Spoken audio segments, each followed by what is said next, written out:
Ma'am, we would like to ask you about the TechUp funding process, because there have been a lot of rumors and students are not clear as to how the college gets the money.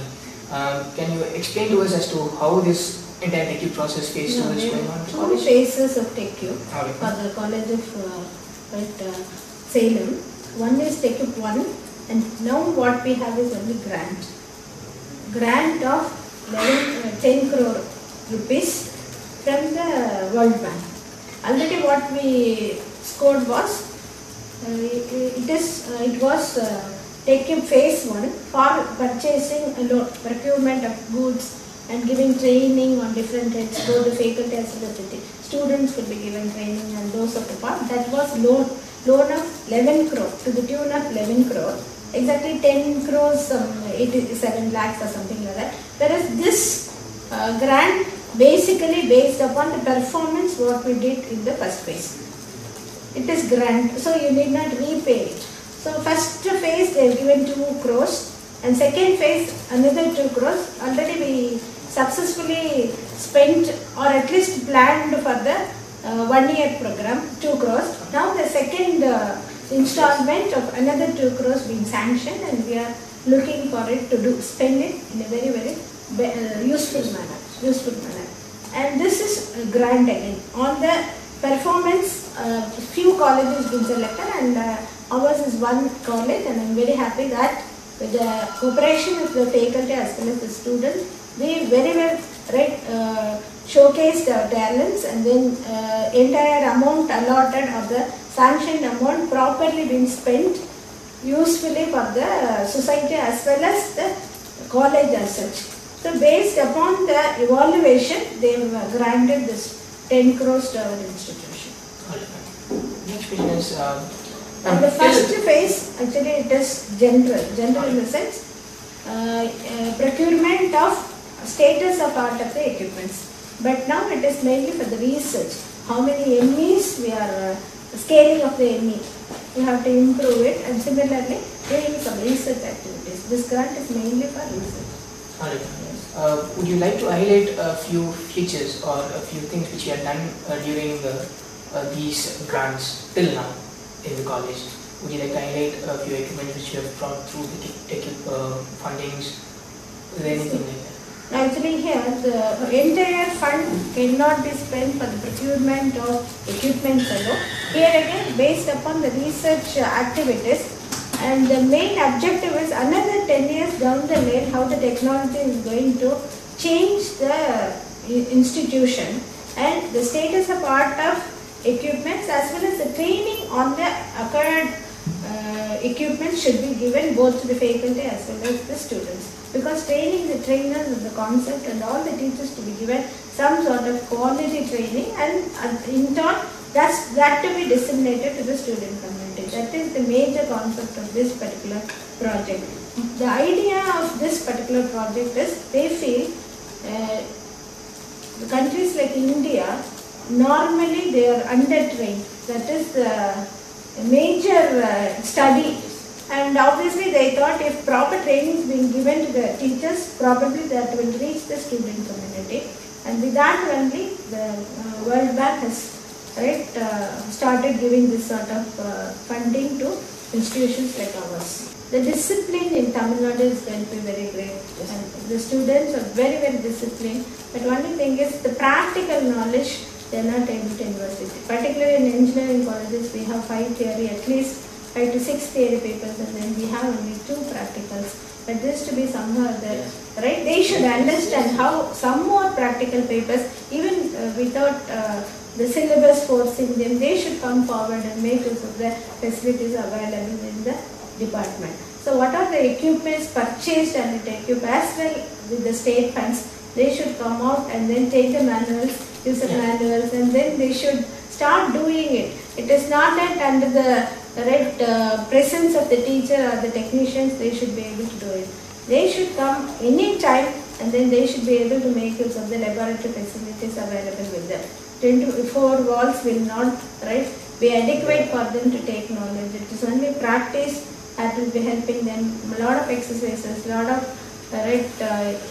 interactions taking place among the students as well as the teachers, and the trained qualifications to be taken care by the students. They never cared to do any certified courses, and that probably, right, they are very weak in the skills.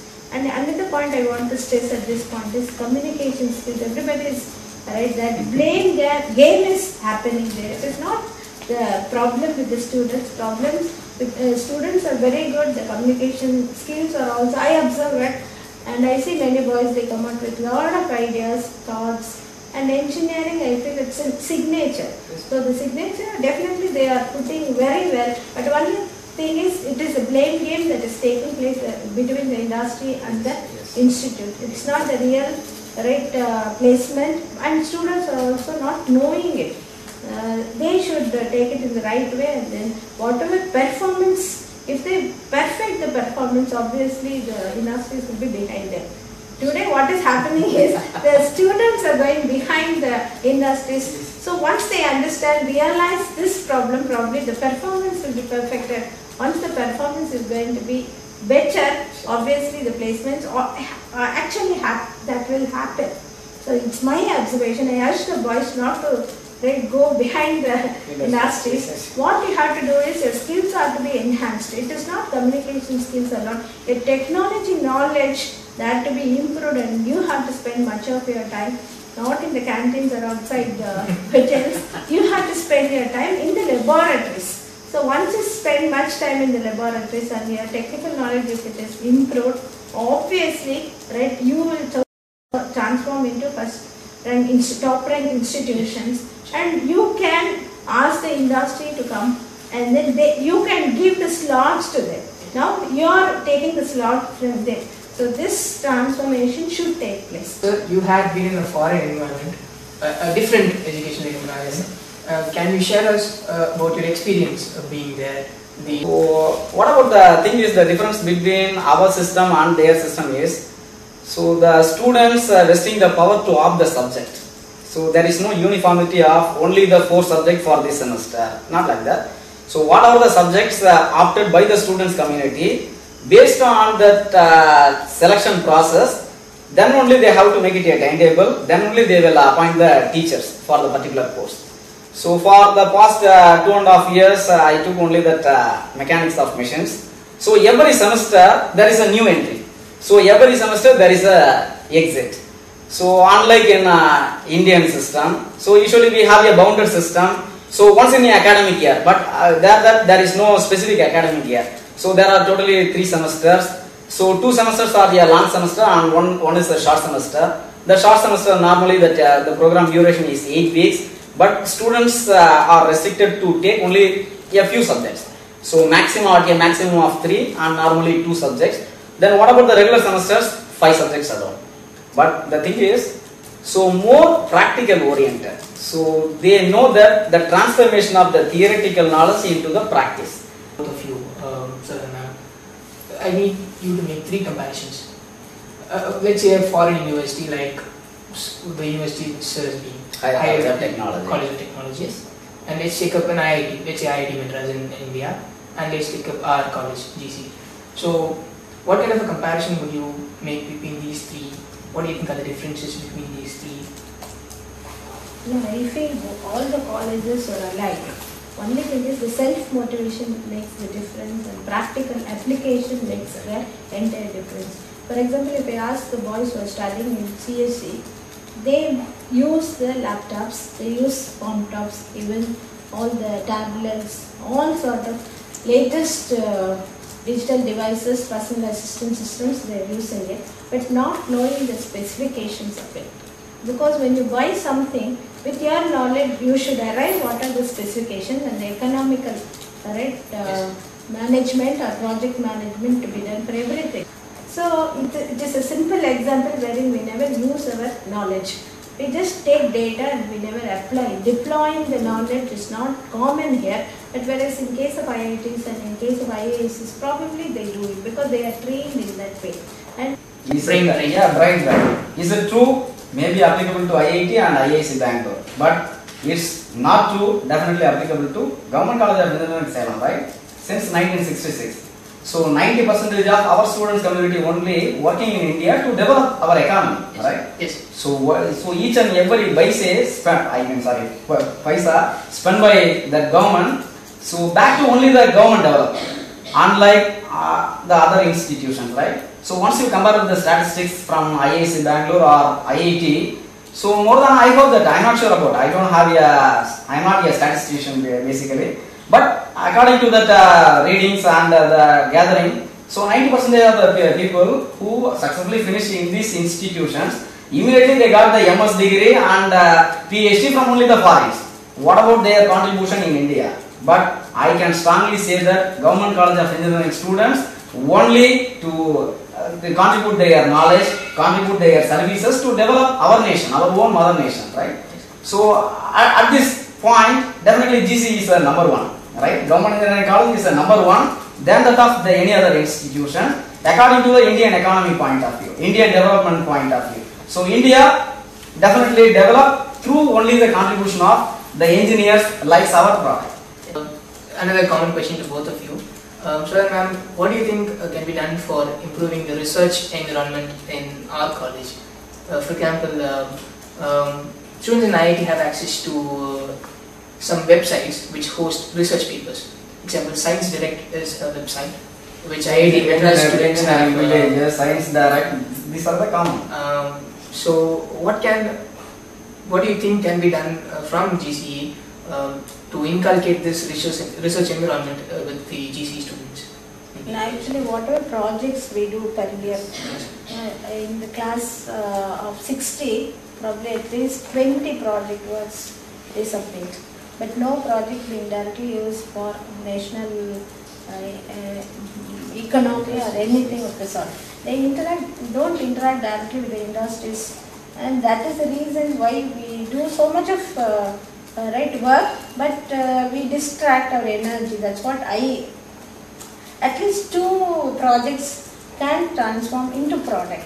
So if that is followed, because the students are not given enough inputs in order to transform their work into or turn their work into products. If that policy be adapted, obviously we could contribute something to the economy. Then only when you stand on your own foot, and then if you are self-reliant, or otherwise if internal revenue is going to be generated out of this, probably we will be in a better position. And again, no engineer from academic side is part of any policy making, with that mission we are not working.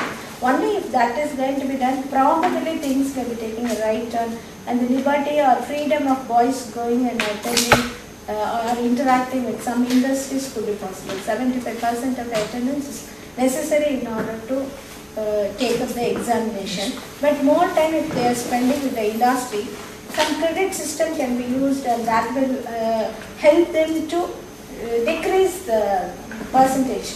Thereby the boys will be closely working with the industry, and that will give them some sort of courage in order to take up this enterprising. So with that idea only, I forced the boys to take up enterprise building and then business intelligence as the electives.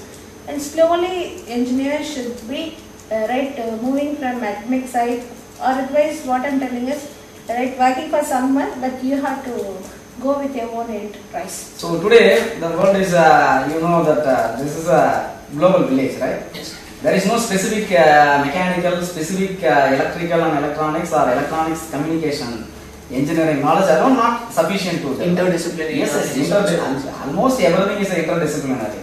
So try to invite all departments to gather in a common place, and each and every disciplinary candidates maybe share their experience over their project work.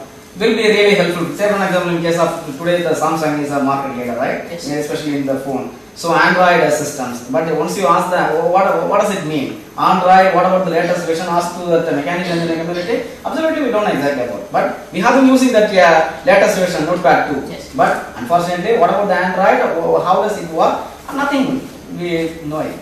So the thing is, try to conduct intra-level as well as the inter-level project competition. The project competition definitely not in the form of the traditional way. What about the latest written, state of art?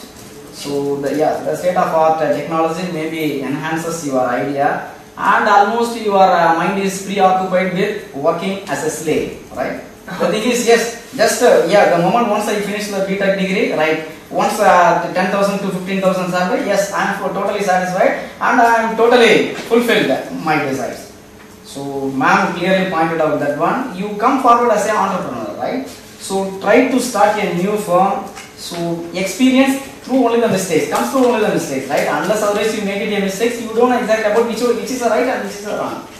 So, try to take a very bold decision and try to start. Then definitely, consequently, you can see the success. Final question to both of you. What would you like to say to the GCE students who are watching this interview? Are there any words you would like to share to them? Good. Only one message.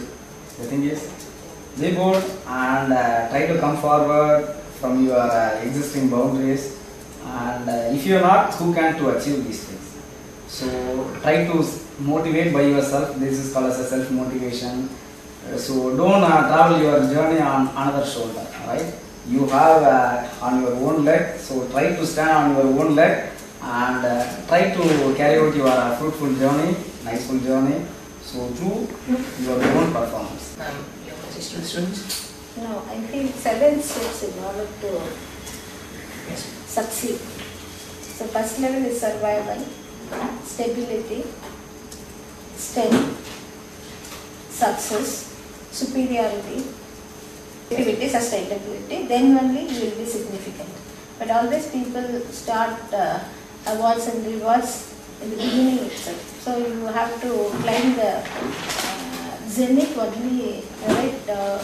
Seeing all these, you call it ladders. But it's not. So this is what I expect from you, because people are talking about gate even without understanding the fundamentals. So they have to survive. After survival and stability only you can think of adding strength. As far as a senior academician like me, the strength is, gate is going to be the strength, whereas clearing all the subjects in first attempt itself is going to be this survival level. So that has to be done, then only you can think of working for your gate. So this itself is needing so many steps to be climbed. So life is going to be something great and reality is going to be very, very bitter. So you have to see all these steps. Then ethically if you move towards, obviously you will be very, very significant. Up your words. A few highlights from this interview. I like the word from you, sir, as to how engineers should transform the theoretical knowledge into practical knowledge, and your 7 steps to success is indeed to be followed very rightly by every student who is watching this. I am sure all the students who watch this will get motivated by this interview and start acting immediately, because immediate action is what the student community needs, and it will take them to great heights. Thanks a lot for being with us and sharing your time with us, sir and ma'am.